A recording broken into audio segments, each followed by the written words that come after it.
ब्राह्मण के साथ साथ कई जातियों के लोगों के यहाँ हत्याएं हुई, और अगर उसमें किसी का नाम आता है तो सिर्फ कुंडा के एक व्यक्ति का नाम आता है। ऐसी क्या बात होती है कि सिर्फ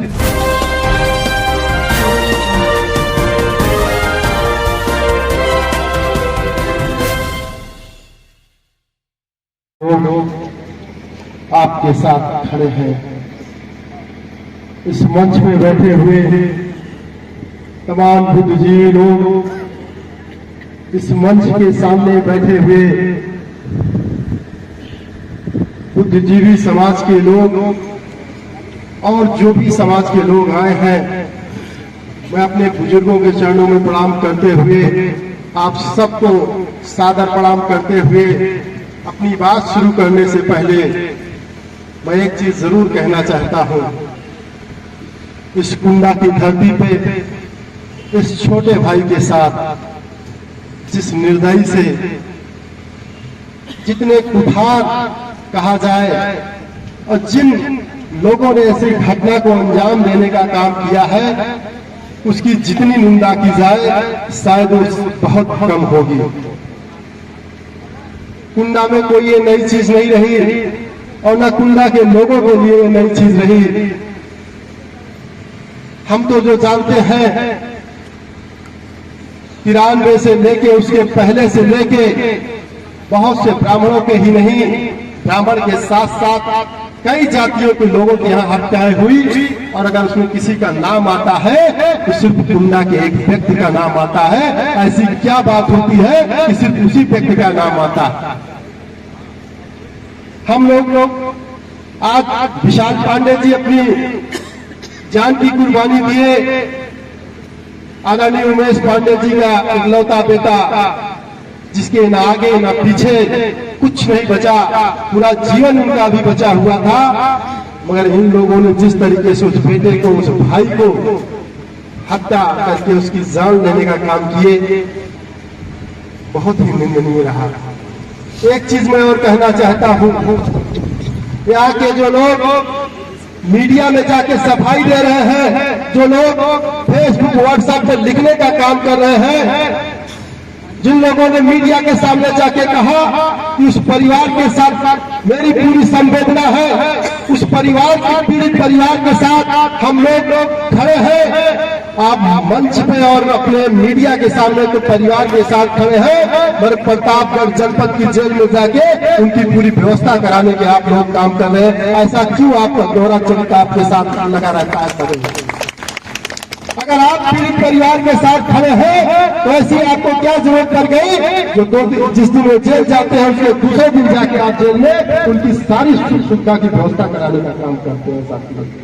यही नहीं, कुंडा बाबा उनकी विधानसभा की धरती पे जगदीश भुलाई से लेके सदाशिव पाड़े से लेके तमाम ऐसे ब्राह्मणों की जो हत्याएं हुए, जघन्य अपराध हुए, उस जघन्य अपराध में जिन लोग संलिप्त रहे, कहीं न कहीं हम लोग भी उसके दोषी हैं। दोषी इस तरीके नहीं है, अगर आपने कुर्सी पे बैठाने का काम किया है तो हम ही आपको भोगने का भी हम ही आपसे उसका बदला भी लेते हैं, हम ही आप उनको मंचासीन करने का काम करते हैं, हम ही आपके बच्चों के साथ वो जान लेके उनके माता पिता को विधवा करने का काम भी किया करते हैं साथियों। यही नहीं, आज विशाल पांडे के साथ हुआ है, कल मेरे साथ होगा। अभी प्रमोद मौर्य जी जिस तरीके से कह रहे थे, मैं जानता हूं सदैव उनसे लड़ाई लड़ने का काम किए और उनके खिलाफ हमेशा एकजुट होने का काम किए।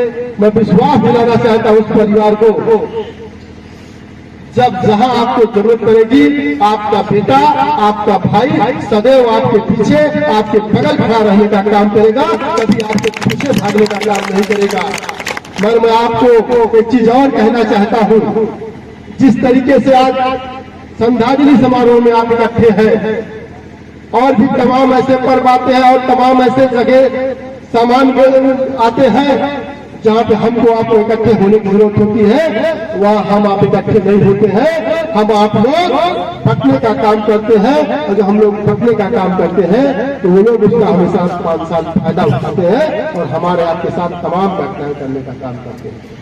मैं एक चीज और कहना चाहता हूँ, बहुत बुद्धिजीवी लोग इस मंच में बैठे हैं, प्रदेश के उस कोने से अगर हम शुरू करें और उस कोने पे खत्म कर दें, न जाने कितने अपराधियों के घर गिराए गए, न जाने कितनी माताओं बहनों को जो है उजाड़ने का काम किया गया।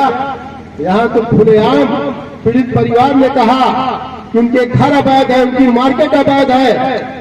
प्रशासन के लोग उस तरफ रखने का काम नहीं किए। इससे कहीं न कहीं लगता है कि सरकार में व्यक्ति विशेष के लोगों के साथ कार्रवाई होगी, उनके जात बिरादरी के लोगों के साथ कोई कार्रवाई नहीं होगी। मैं खुलेआम कह रहा हूं इस बात को। हम लोगों पर फर्जी मुकदमा लिखा के, फर्जी तरीके से हम पे मुकदमा लिखा के हमारे काले सीज कर दिए जाते हैं, हमारे घर सीज कर दिए जाते हैं, हमारी गाड़ियां सीज कर दी जाती है। जिन लोग एक मासूम बेटे के पूरे परिवार को अनाथ करने का काम किया, उन लोगों के खिलाफ क्यों कार्रवाई नहीं हो रही है? कौन सी आपकी मजबूरी रही है जो आप ऐसी घटना के बाद भी उनके खिलाफ कोई काम करने का काम नहीं कर रहे? मैं आपको विश्वास दिलाना चाहता हूं, जो लोग जेल तो चले गए आपके दबाव में, मुझे नहीं लगता है कि जो अपराधी भी बचे हुए हैं वो जेल भी जाएंगे। उनका नाम निकालने का काम यही लोग करेंगे। देख लीजिएगा जिस तरीके से यहाँ के लोकल नेता उनको बचाने का काम कर रहे हैं, निश्चित कहीं न कहीं उनकी मदद करने का काम कर रहे हैं। कि हमारी आपकी कमजोरी है, हमारी आपकी कमजोरी का फायदा उठा के हमारे आपके साथ ऐसे तमाम घटनाएं करते रहेंगे, जिसको हम लोग हमेशा झेलते आए हैं और झेलते रहेंगे। मैं पुनः बुद्धिजीवी समाज से यहाँ मंच पे और मंच के सामने जो लोग बैठे हुए हैं उनसे निवेदन करना चाहता हूँ, इस लड़ाई को ब्राह्मण समाज तक मत सीमित रखिएगा। इस लड़ाई में आपके साथ सर्व समाज के लोग आपके साथ खड़े हैं। जब आपको जरूरत पड़ेगी तब आपके साथ खड़े रहेंगे। जहाँ आपको जरूरत पड़ेगी आपका बेटा सदैव आपके साथ खड़े रहेगा। इन्हीं शब्दों के साथ पुनः मैं एक बार अपने छोटे अनुज अपने भाई विशाल पांडे को श्रद्धा सुमन अर्पित करते हुए अपनी बात को विराम देता हूँ। जय हिंद।